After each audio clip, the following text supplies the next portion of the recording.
Hey friends, welcome back to She's At It Again.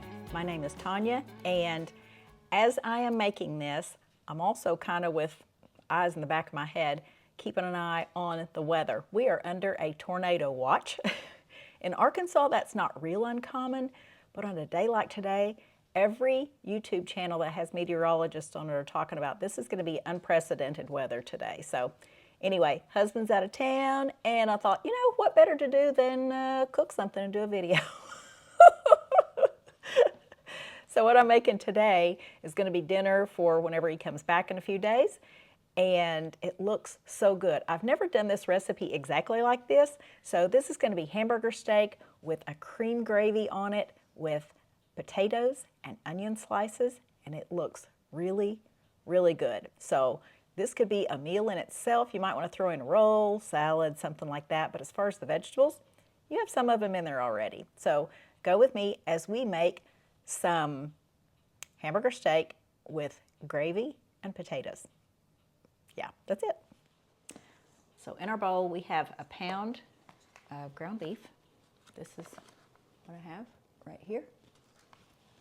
And, oops, I've already dripped some. Yuck. All right, to that, I'm going to add a little bit of onion powder. Not a lot, just maybe, I don't know, a little less than a half teaspoon.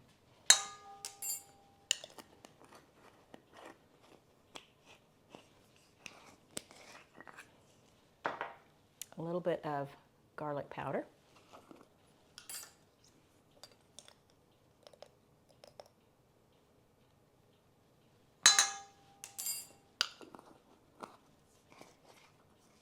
A little bit of salt.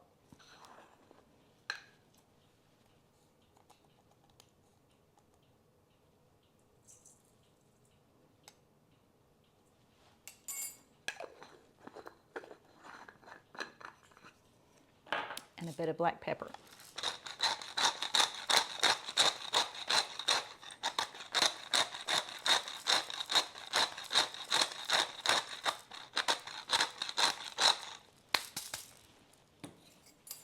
And I'm just going to take my hands and start mushing this together.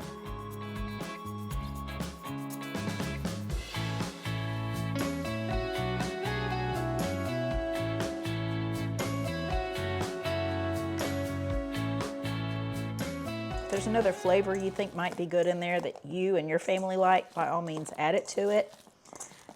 Don't add something that you'll regret taking out. Make sure it's something you really, really want in there, because otherwise you've flavored the whole dinner. All right, I'm going to divide this into 4 patties.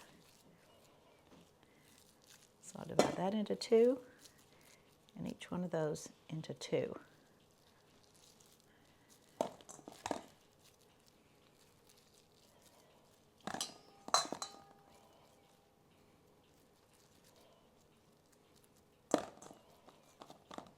All right, I'm going to wash my hands, so I'll be right back. I have my skillet heating up. I just put some water in here to make sure it danced on it, and it absolutely did. So now this is the pan that I'm going to be putting everything in, so I'm just going to set this over here to the side, because what we want to do is cook our hamburger patties in here, but we don't want them to cook all the way through. We still want them to be not really done in the center. We just want to get that browning on the outside of them.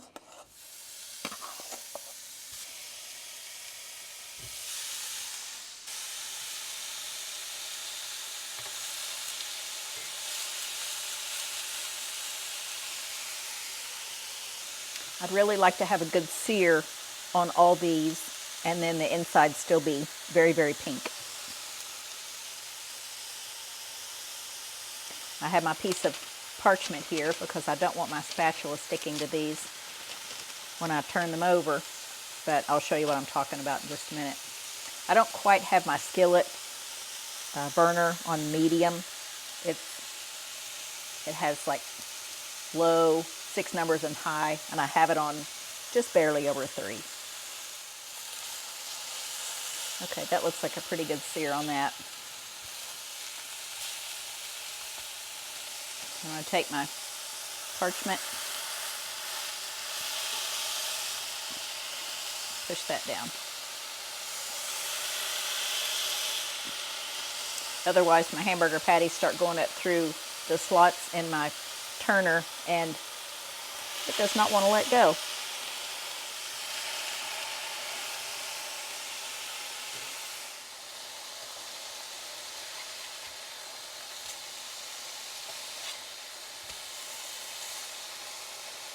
I'm going to turn that skillet heat up just a little bit because I want to get some browning going on.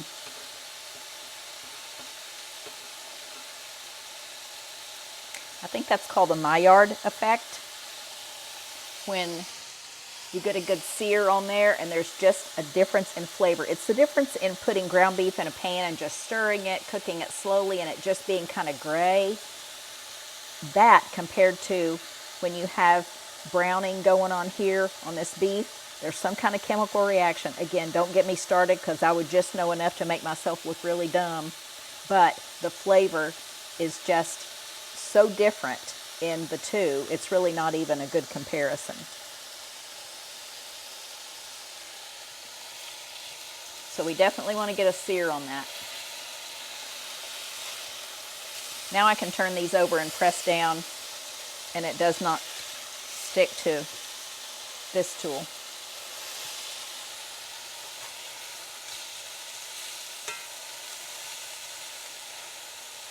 Now, like I said, we don't want these to be cooked all the way through, so we're just going to cook them long enough to where both sides are brown, but the inside doesn't necessarily have to be done.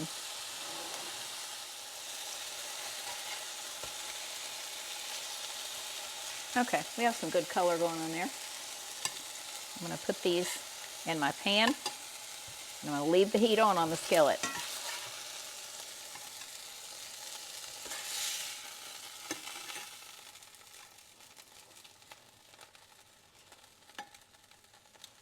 Oh, you know what? I was supposed to put the onions, half the onions and potatoes in there. Let's back up just a bit. It's okay if this cooks just a little bit longer. I have my sliced onions. I'm going to put some of those down in there. It calls for putting some on the top and some on the bottom.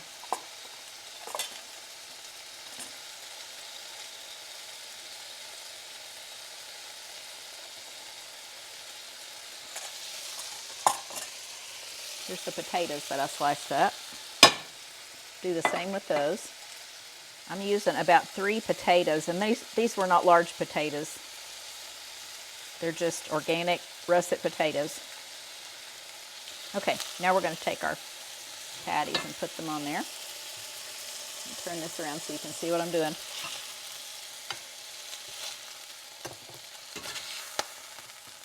There we go. I'm glad I caught that in time. It wouldn't have been a big deal breaker. It's all going to go in the same pan, but it's okay. Okay, now we're going to take our onions and put the rest of them on the top. And I realize my skillet is still heating up, and that's okay.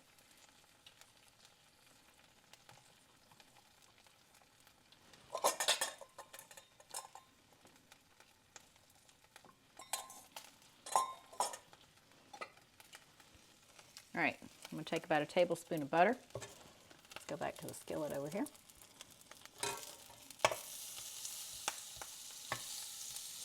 Turning the heat down just a bit on this, not a lot though.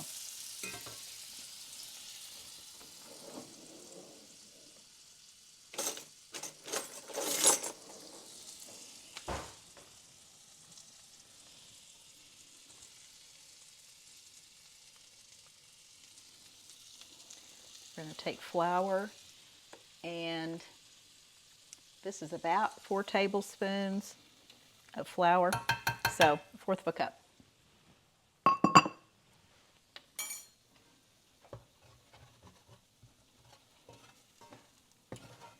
So if you use a higher fat package of ground beef to make your hamburger patties, that is completely fine, because it's just easier to make the gravy with that. Mine was, I forgot what the package said, maybe 93%.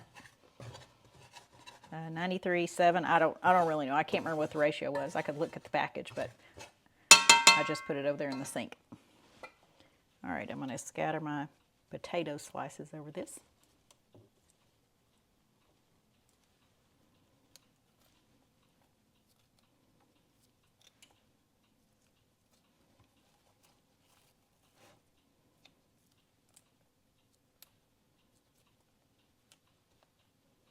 This is just one of those hearty meals that, you know, they say men like meat and potatoes. This would be a meat and potato guy's dream. Literally, dream come true. All right. I also have some mushrooms. That's about a half a cup of diced mushrooms.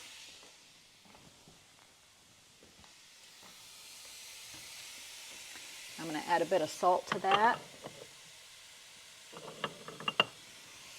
About a half teaspoon. That'll draw out the moisture from those mushrooms as well.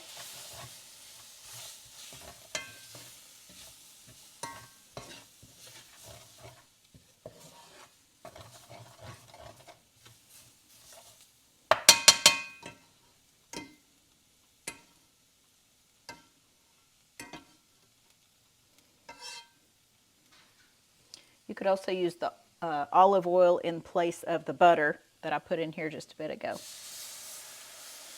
I'm adding milk to this. This is whole milk. And you'll notice it's starting to get thick pretty quick. That got pretty thick pretty quick. All right, that was about 1.5 cups of milk. I'm also going to add about 2 tablespoons of cream cheese.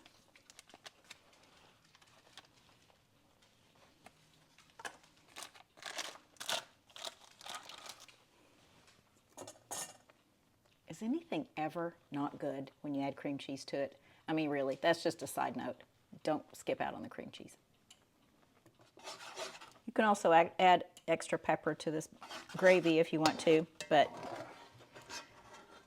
not a deal breaker if you don't.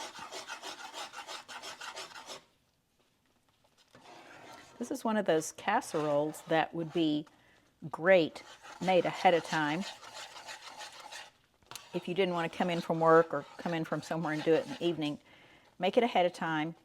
And either once I pour the gravy on there, just let it cool off at that stage, or go ahead and bake it off and get it done, and then let it cool off, and then you can reheat it at that stage.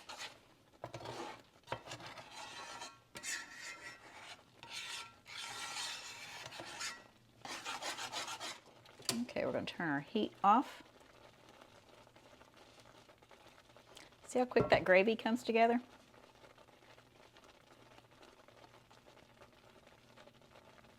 And that gravy in itself is basically cream of mushroom soup. That's how you make cream of mushroom soup, but not from a can.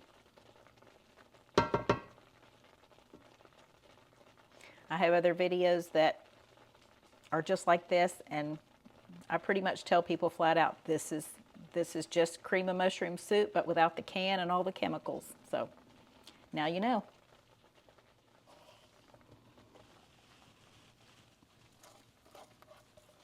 Oops.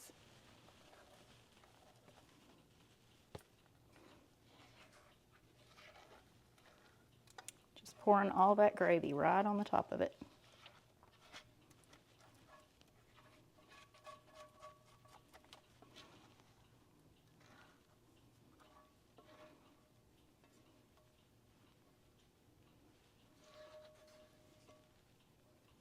I'm going to have to turn this around because my hand doesn't work going this direction.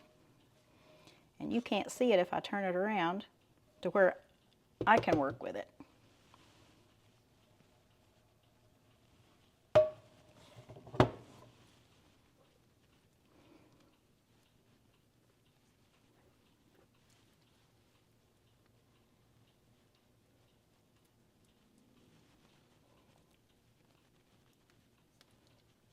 Make sure you get all those potatoes covered up. Otherwise, you're going to have some crunchy potatoes, and they're not going to soften up like they need to.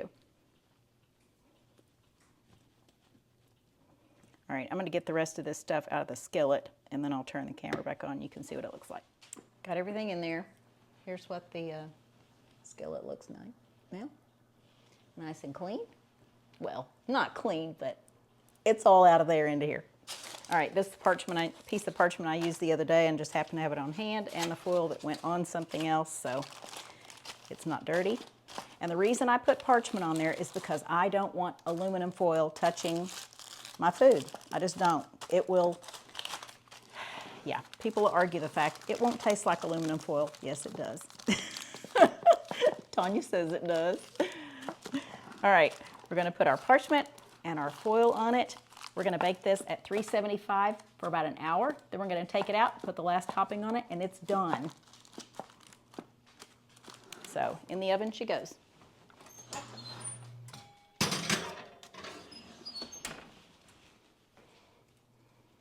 I'll be back when it's done in an hour. Okay, let's get our casserole out, and we've got one more item to add to the top.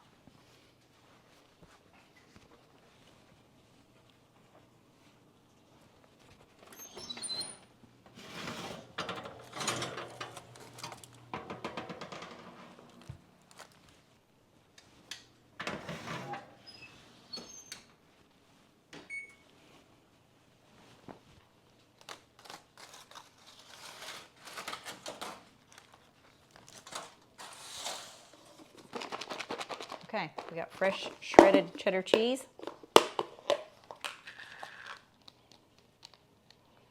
I've got about a cup of it here. Actually, I have more than a cup. Who am I kidding? I'm always going to have more than what it's called for.